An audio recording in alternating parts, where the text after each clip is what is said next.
Naqra' kitab Bahjatul Wasail bi Syarhi Masail. Kita akan baca kitab Bahjatul Wasail bi Syarhi Masaili.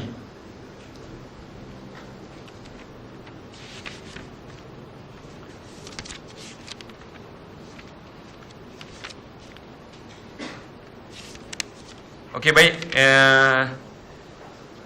Qala al-musannif As-Sayyid Ahmad bin Zain Al-Habshi fi kitabih Risalatil Jami'ah baina Usuluddin wal Fiqh wa Tasawuf ala syarhi Bahjatil Wasail bi Syarhi Masaili ala ta'lifi Asy-Syaikh Muhammad Nawawi Asy-Syafi'i Al-Qadiri wa nafa'ana bi ulumihima wa bi ulumikum fid darin amin radhiyallahu ankum.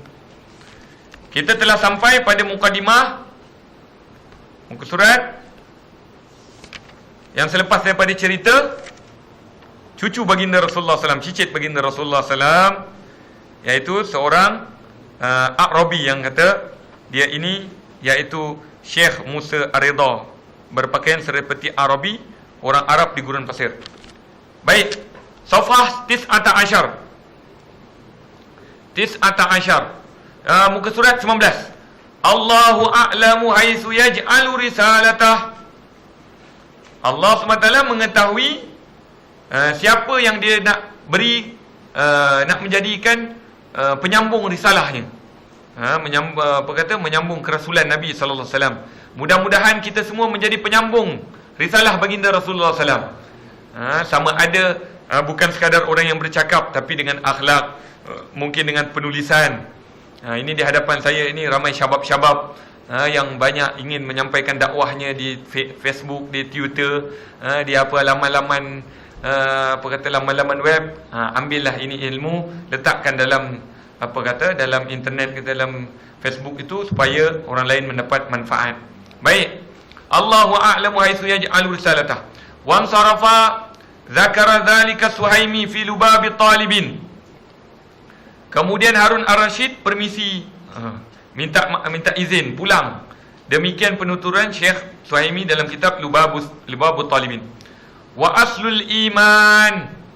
Ini kita dah masuk, tapi kita dah masuk. Ini baru kita masuk dalam tauhid. Ini baru kita start tauhid. Mukadimah dah habis. Wa aslul iman ay wa haqiqatul iman asy-syar'i wa huwa tasdiqu bima jaa bihi an-nabiy sallallahu alaihi wasallam min indillahi ta'ala an tu'mina billah wa malaikatihi wa kutubihi wa rusulihi wal yaumil akhir wal qadari khairihi wa syarrihi wa bayanu dzalik. Baik, insyaallah kita mula-mula kita ketahui aslul iman ini datangnya daripada hadis Nabi sallallahu alaihi wasallam. Yang selalu kita belajar daripada sekolah kafar lagi, sekolah rendah lagi, daripada mungkin kita telah mempelajari ini rukun iman. Rukun iman menyatakan kepada kita antu'mina billah wa malaikatihi. Tadi saya katakan dalam hadis Nabi SAW, yang mana Rasulullah SAW didatangi oleh seorang pemuda yang tak tahu siapa ini pemuda. Sahabat Nabi SAW tak tahu siapa ini pemuda ini. Lalu bila dia datang jumpa Rasulullah SAW, dia pegang Nabi SAW, lalu dia kata, ya Rasulullah SAW, akhbirni anil Islam. Itu Islam. Tapi ni akhbirni anil iman. Ini dia. Lalu Rasulullah SAW kata apa? Antu'mina billah wa malaikatihi wa kutubihi wa rusulihi wa bil qadari khairihi wa syarrihi wa bil qadari khairihi wa syarrihi minallahi ta'ala. Ini hadisnya. Ini pelajar dah hafal hadis tentang rukun iman. Rukun iman, rukun Islam. Ini dia hadis dia. Sepatutnya kita semua tahu ini datang daripada hadis yang kita kata rukun Islam 5 perkara, rukun iman 6 perkara. Ini datang daripada hadis Nabi sallallahu alaihi wasallam, yang dibawa oleh malaikat Jibril alaihissalam datang kepada Nabi sallallahu alaihi wasallam, lalu bertanya tentang apakah itu iman wahai Rasul sallallahu alaihi wasallam.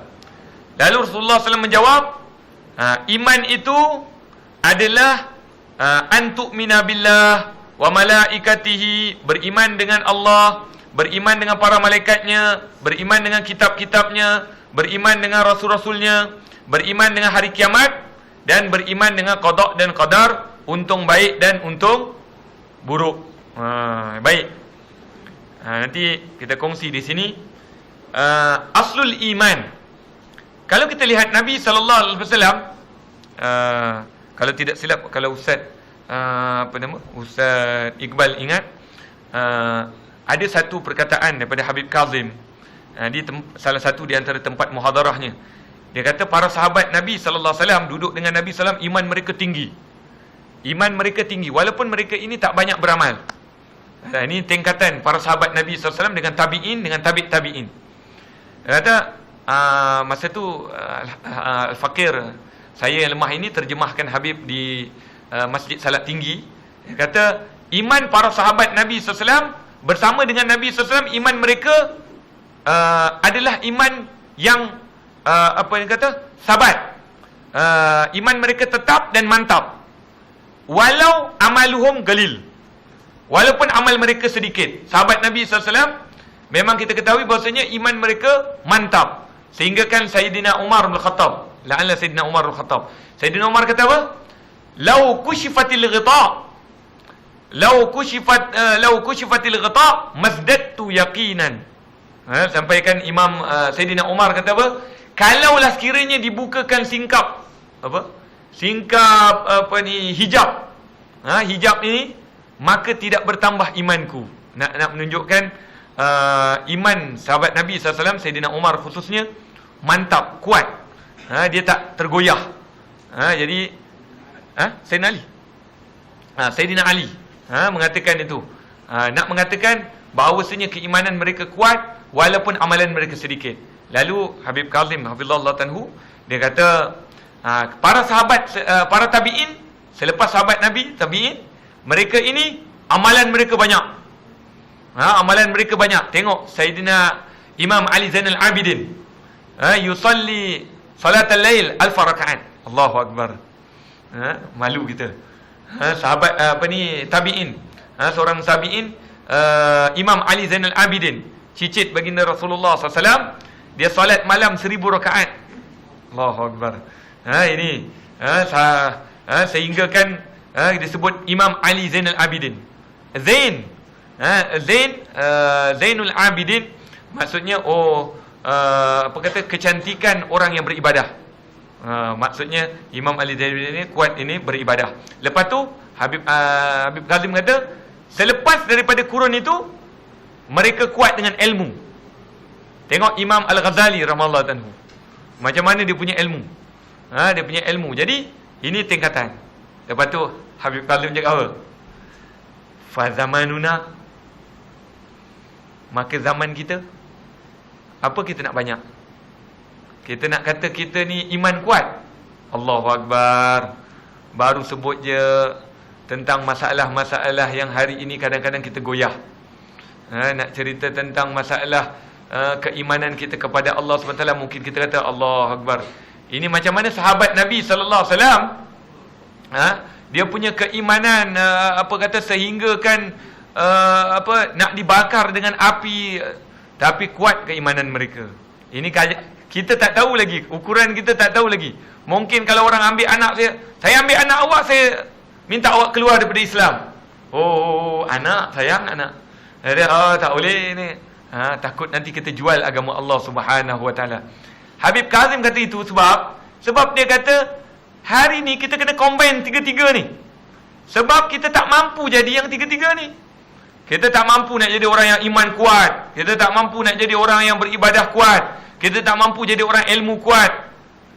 Minta maaf cakap, saya sendiri ini kitab dah 3 kali baca dah, tapi tak hafal-hafal pun.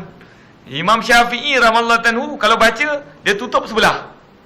Imam Syafi'i dia tutup sebelah. Sebab takut dia. Kenapa tutup? Takut nanti kalau baca dua-dua masuk terus. Imam Syafi'i. Ini kita Allahu Akbar. Yang nak menghafal pun tak ingat-ingat. Yang membaca pun tak boleh faham-faham. Jadi susah. Jadi Habib Kazim dia kata apa? Jadi maka janganlah kita menyalahkan orang sedangkan kita tak bersama dengan orang-orang ini. Maksudnya bila kita tak jadi orang yang kuat beramal, ambillah sedikit daripada juzuk orang yang beramal itu. Zikir-zikir malam, zikir siang, zikir petang, kita amalkan. Jangan kita sibuk kata ini tak boleh, ini siapa suruh ini ada nas ke, ini ada dalil ke? Subhanallah. Sedangkan ilmu kita tak sama dengan ilmu para alim ulama yang sebelumnya. Jadi di situ kita lihat iman itu, iman wa huwa tasdiq bima jaa bihi Nabi sallallahu alaihi wasallam. Tasdiq. Apa dia tasdiq? Tasdiq ini maknanya membenarkan. Sebab itu orang yang paling benar dekat dengan Nabi sallallahu alaihi wasallam. Sayyidina Abu Bakar As-Siddiq. Namanya pun disebut As-Siddiq. Gelaran diberi As-Siddiq. Tapi minta maaf cakap, ada orang yatajarra alaih. Ada orang yang kecilkan hati Sayyidina Abu Bakar As-Siddiq. Dia mengata Sayyidina Abu Bakar As-Siddiq. Sedangkan siapa Sayyidina Abu Bakar As-Siddiq dengan zaman kita hari ini? Sayyidina Abu Bakar As-Siddiq dekat dengan Nabi sallallahu alaihi wasallam. Bersama dengan Nabi sallallahu ayat Quran. Ayat Quran. Ustaz, apa Ustaz? Huwallazi anzala sakinatahu, anzala alaihi sakinah. Fil ghar, ayuh. Ayat tu apa? Awal. Huwallazi anzala alaihi sakinatahu, alaihi sakinatahu wa ayyadahu bijunudin lam taraw. Bukan. Itu surah lain. Dia nak ceritakan mengenai siapa yang duduk dalam ghar. Ghar Sur. Yang Rasulullah SAW kata apa? Ma tazunnuka bisnin fallahu salisuhuma. Siapa tu? Saya ingat lagi. Salah satu teks Habib Umar bin Muhammad bin Salim bin Hafid, Syekh Bakar bin Salim Hafizullah Tanhu, dia pernah mengatakan, siapa yang bersama Nabi SAW dalam ghar Sur, yang mana Sayyidina Abu Bakar punya takut, ini tentera musuh nak datang. Tentera musuh dah ada kat depan apa? Depan pintu gua. Dikatakan kalau sekiranya musyrik itu tunduk saja, nescaya akan nampak kaki baginda Rasulullah SAW. Dubdab. Lalu bila dia teram tu, Rasulullah kata, Ya Abu Bakar, ya Abu Kuhafa, ma tazunnuka bisnin. Apakah yang kau sangka kita ni berdua? Tengok ni. Sebab tu kata akidah, keimanan yang mantap yang diterbiah oleh baginda Rasulullah SAW. Tiba-tiba hari ni ada orang mengata Sayyidina Abu Bakar As-Siddiq, Allahu Akbar. Ma tazunnuka bisnin fallahu salisuhuma. Ini sahabat Nabi sallallahu alaihi wasallam yang digelar sebagai As-Siddiq. Wa huwa tasdiq bima jaa bihi Nabi sallallahu alaihi wasallam min indillahi ta'ala an tu'mina billah wa malaikatihi wa kutubihi wa rusulihi wal yaumil akhir wal qadari khairi wa syarrih. InsyaAllah kita akan sambung pada minggu yang akan datang dalam sebab hari ini saya nak kongsi sama-sama kita baca zikir Zulhijjah insya-Allah.